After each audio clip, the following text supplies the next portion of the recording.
Hentai itu bukan, pertanyaannya itu nggak bisa dibilang gini. Ini kan ada yang tanya nih, Lucy Scarlett Doflamingo.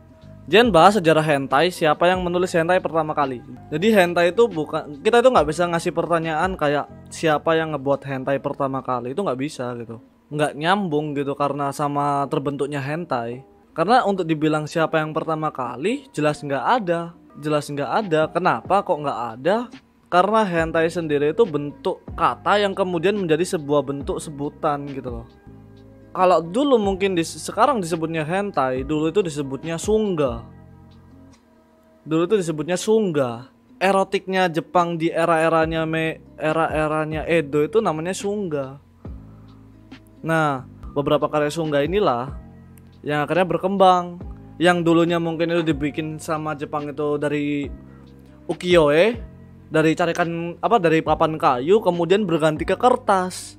Dan itu semakin merambah besar sampai masuk majalah dan segala macam.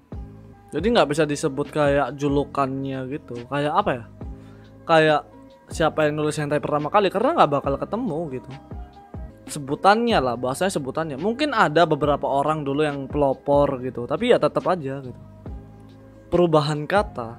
Sama kayak gini, tahun 50 gambar bergerak anime itu nggak disebut anime dulu di Jepang. Bukan disebut anime, tapi disebut sebagai manga TV atau film manga. Di Jepang itu dulu itu belum ada sebutan anime tahun 40-50. Anime itu baru-baru akhirnya dipakai karena diadaptasi serapan dari bahasanya orang luar, dari kata animation.